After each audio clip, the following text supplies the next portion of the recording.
Been eating chocolate. Chocolate with pistachios. Chapter 16 is called A Dress Parade. The weeks that followed taught the Shaws, as many other families have been taught, how rapidly riches take to themselves wings and fly away when they once begin to go.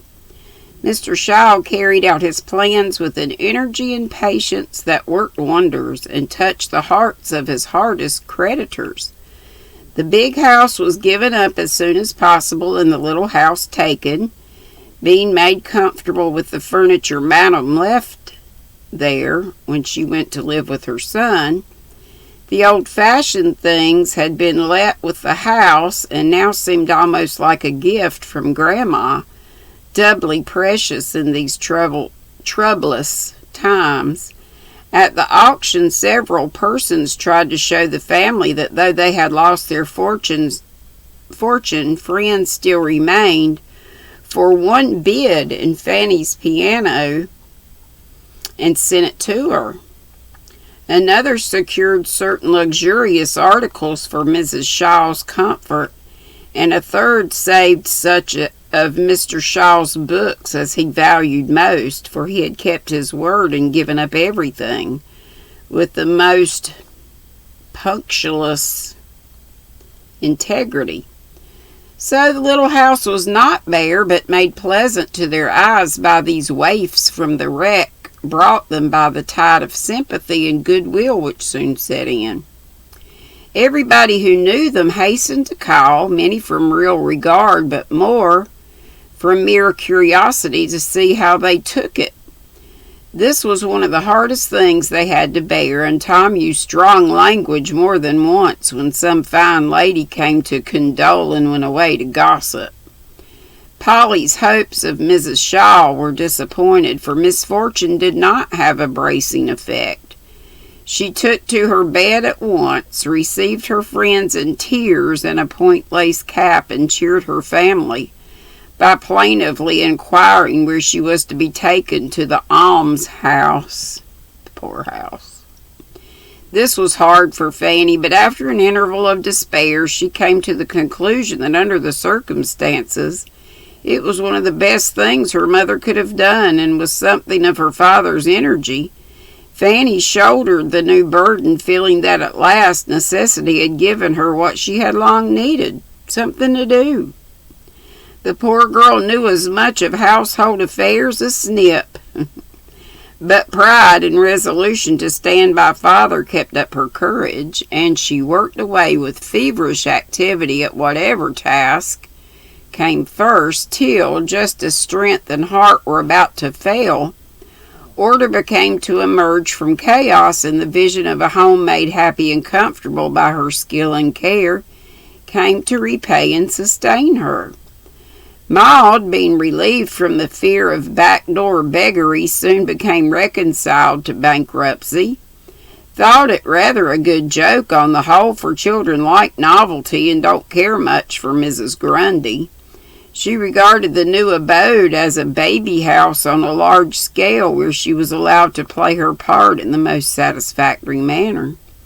From the moment when, on taking possession of the coveted room, she opened the doors of the three-cornered closet and found a little kettle just like Polly's standing there, she felt that a good time was coming for her, and fell to dusting furniture, washing cups, and making toast, the happiest, fussiest little housewife in the city. For Maud inherited the notable gifts of her grandmother, and would have made a capital farmer's daughter in spite of her city breeding.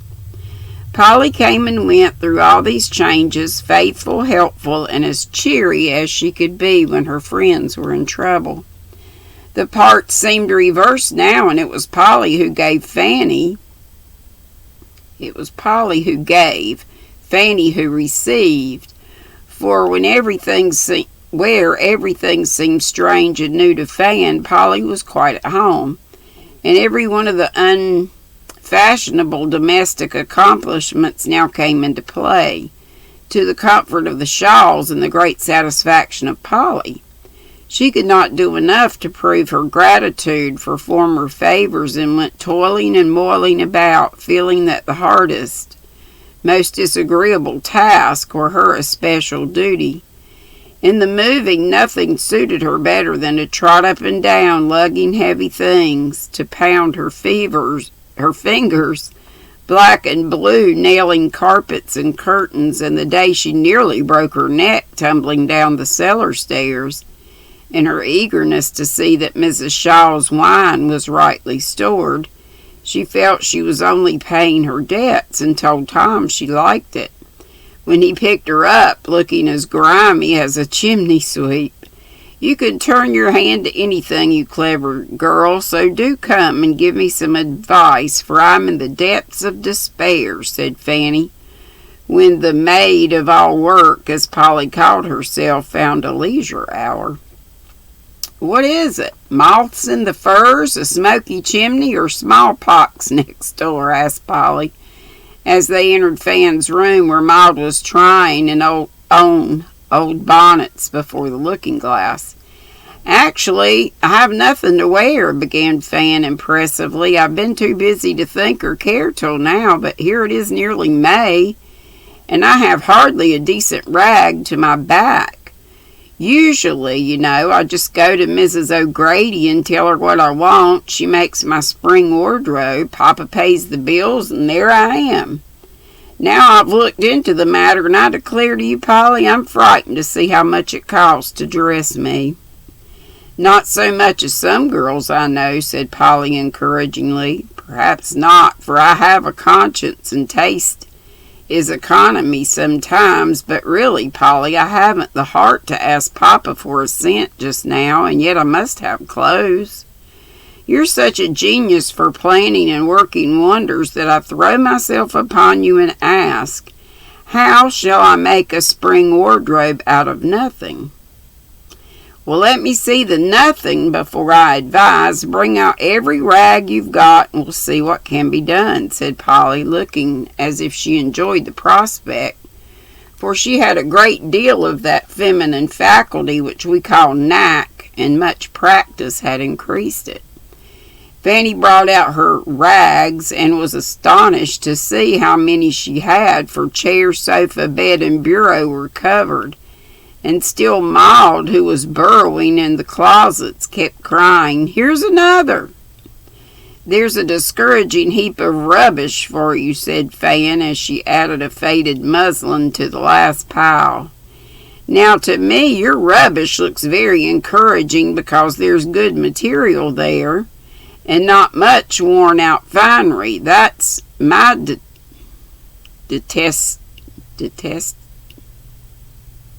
detestation, for you can't do anything with it. Let me see, 5 bonnets, put the winter ones away till autumn.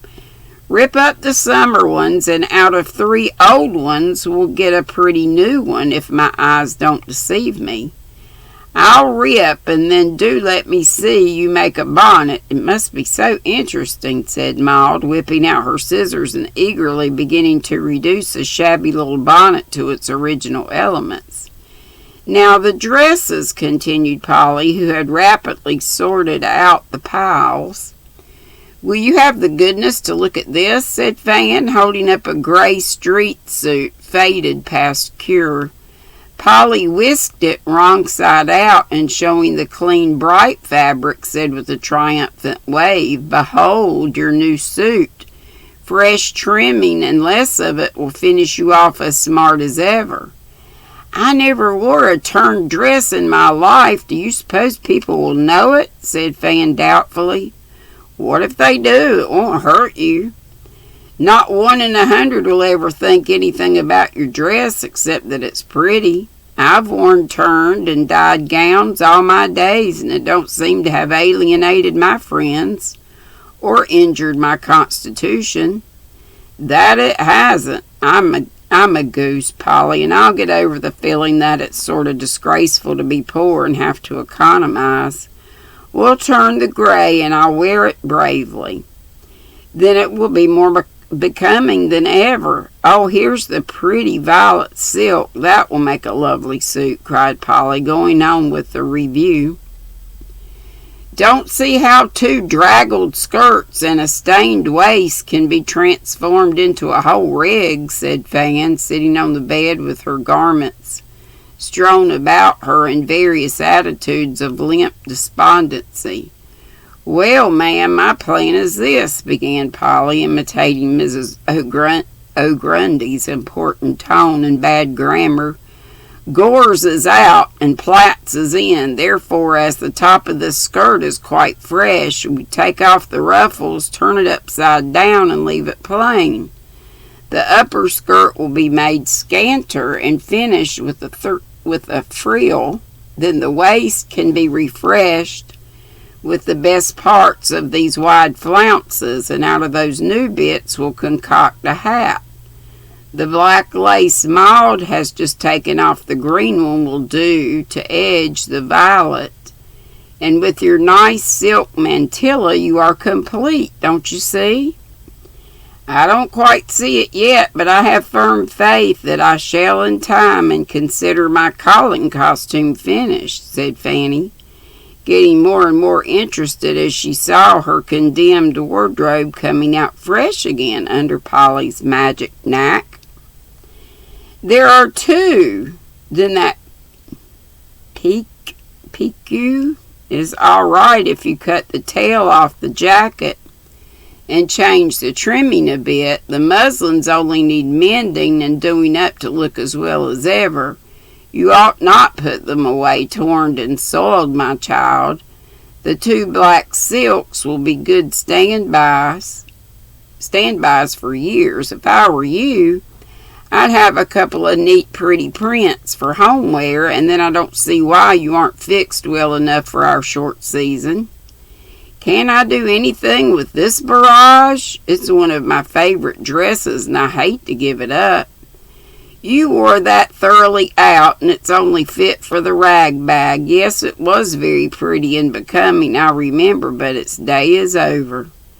Fanny let the dress lie in her lap a minute as she absently picked at the fringe, smiling herself over the happy time when she wore it last, and Sydney said she only needed cowslips in her lap to look like spring.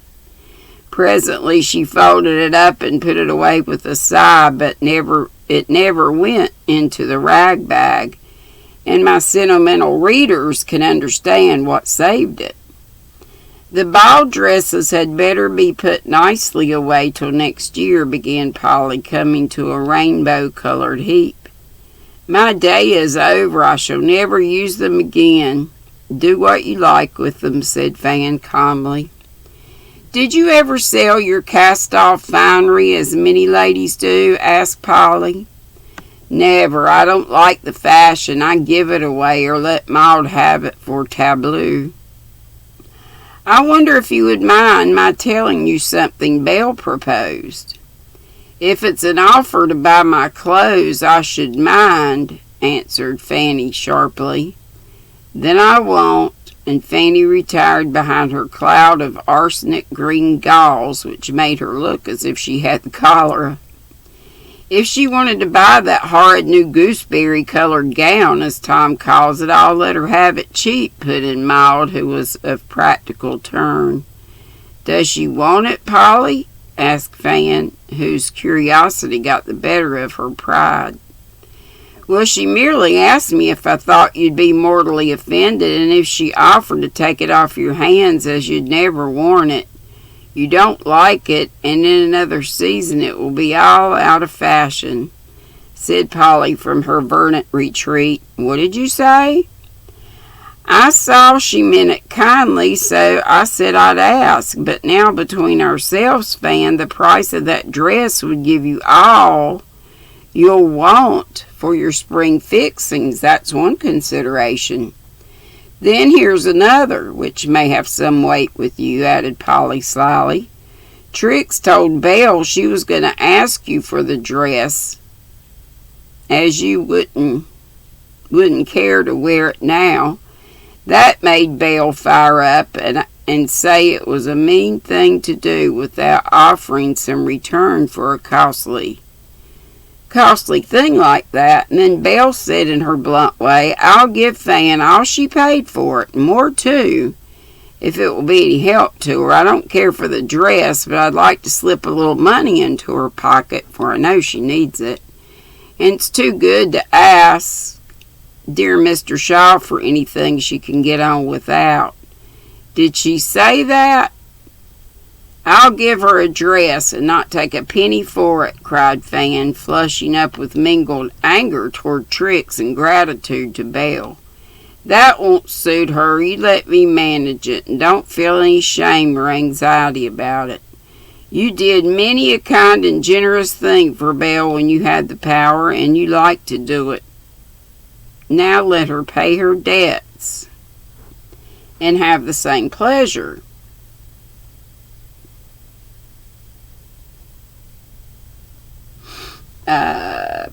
If she looks at it in that way, it makes a difference. Perhaps I'd better. The money would be an immense help, only I don't quite like to take it. Kings and queens sell their jewels when times are hard, or they get turned off their thrones and no one thinks it anything amiss, so why need you? It's just a little transaction between two friends who exchange things they don't want for things which they do, and I'd do it if I were you.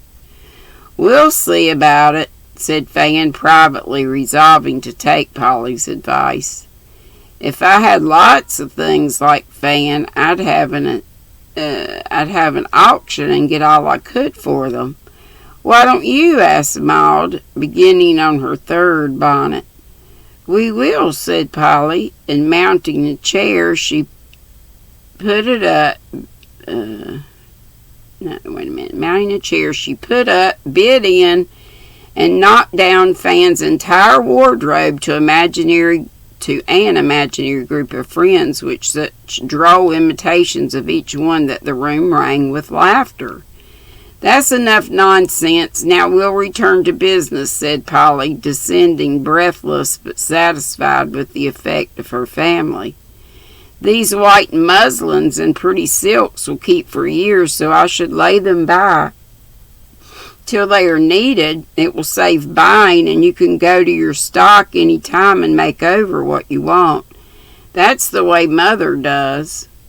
We've always had things sent us from richer friends, and whatever wasn't proper for us to wear at the time, Mother put away to be used when we needed it.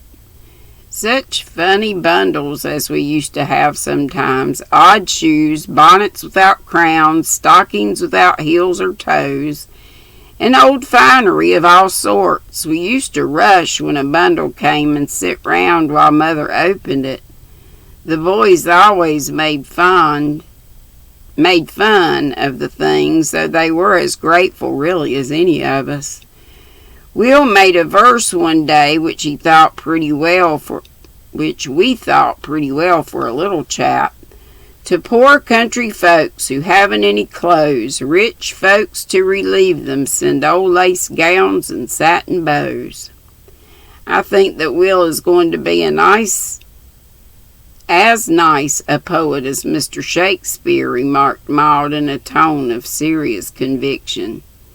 He's already a Milton, but I don't believe he will ever be anything but a poet in name, said Polly, working away while she talked. Didn't your mother ever let you wear the nice things that came? Asked Maud. No, she thought it wasn't the thing. Wasn't the thing for a poor minister's girls to go flourishing about in second-hand finery. So she did what I'm doing now, put away what would be useful and proper for us by and by, and let us play with the shabby silk bonnets and dirty flounced gowns. Such fun as we used to have up in our big garret. I remember one day we'd been playing, having a ball, and we're all rigged up, even the boys. Some new neighbors came to call and expressed a wish to see us, having been told that we were pattern children. Mother called us, but we had paraded out and remember the titles. Something parade, a dress parade. After our ball, and we're having a concert, as we said, about on the cabbages for green satin seats, so we didn't hear the call. And just as the company was going, a great noise arrested them on the doorstep, and round the corner of the house rattled Ned in full costume, wheeling Kitty in a barrel, while Jimmy, Will, and I ran screaming after, looking like bedlamites, for we were playing that Lady Fitzperkins had fainted and was being borne home senseless in a cab. I thought Mother would kill herself with laughing, and you can imagine what a fine impression the strangers received of the model children. Maud was so tickled with this youthful prank that she unguardedly sat down to laugh on the edge of an open trunk, immediately doubled up, fell in, and was with difficulty extricated. People in the country have great deal nicer times than we do. I never rode in a wheelbarrow. I never sat on cabbages, and I don't think it's fair, she said with an injured expression. You needn't save any old silk gowns for me. I don't mean to be a fine lady when I grow up. I'm going to be a farmer's wife and make butter and cheese and have 10 children. And raise pigs, she added in one enthusiastic burst. I do believe she will if she can find a farmer anywhere, said Fan. Oh, I'm going to have Will. I asked him and he said all right. He's going to preach Sundays and work on the farm the rest of the time. Well, he is, so you needn't laugh, for we've made all our plans, said Maud with comical dignity as she tried the effect of the old white bonnet, wondering if farmers' wives could wear ostrich feathers when they went to meeting. Blessed innocence, don't you wish you were a child and dared tell what you want, murmured Fanny. I wish I'd seen Will's face when Maud proposed, answered Polly with a nod which answered her friend's speech better than any words. Any news of anybody? Whispered Fan, affecting to examine a sleeve with care. Still at the South. Don't think late events have been reported yet that accounts for absence, answered Polly. I think Sir Philip was hit harder than was supposed, said Fan. I doubt it, but time cures wounds.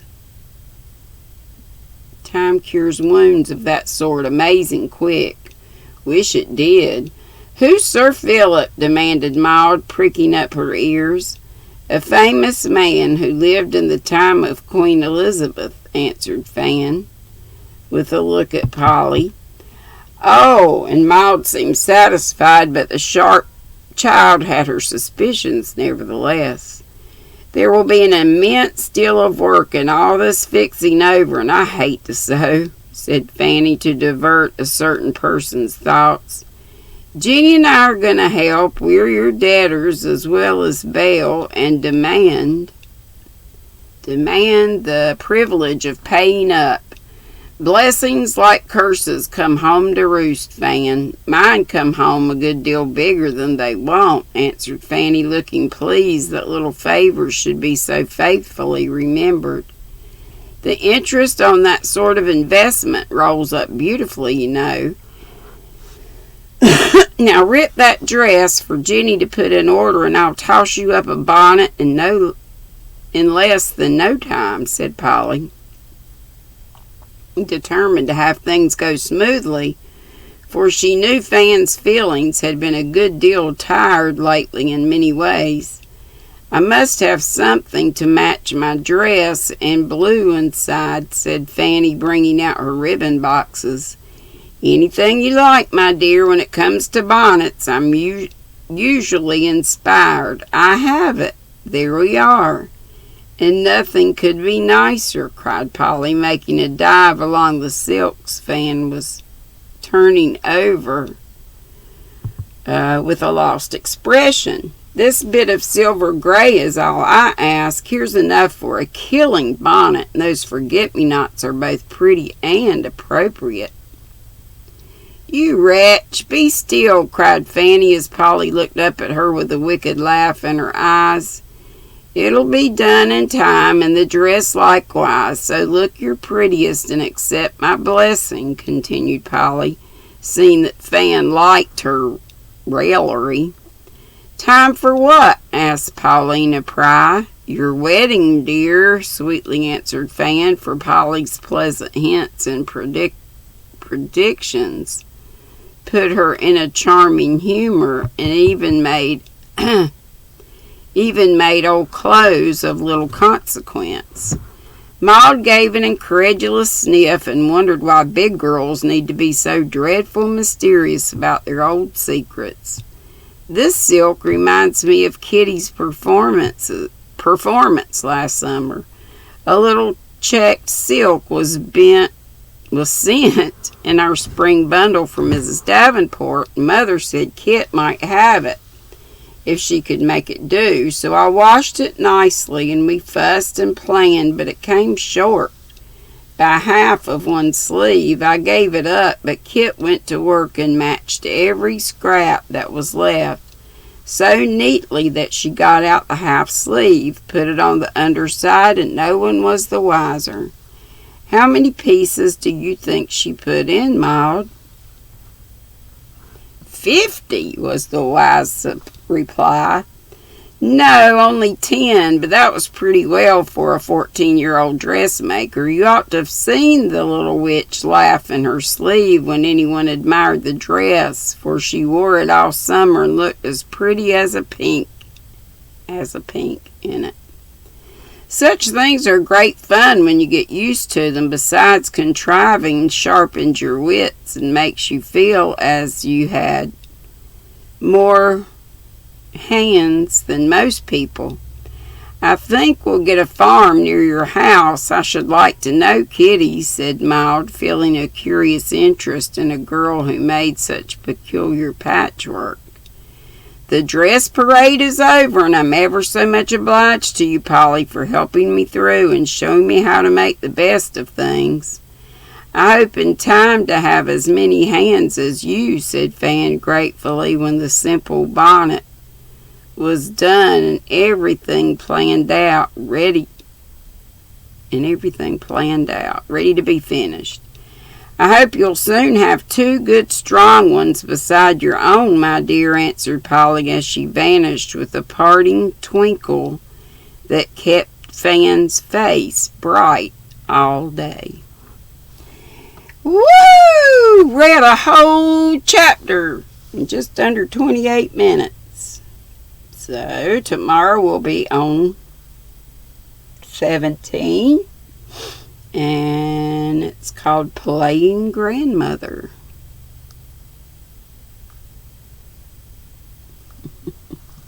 Hope I didn't mess up too bad. Didn't feel sleepy. I should have gotten plenty of sleep today. I slept through everybody's lives but my own. Y'all have a wonderful evening. I forgot to do this live today. Oh my gosh. You gotta remember. Be sweet. Don't be ugly. Love you bunches.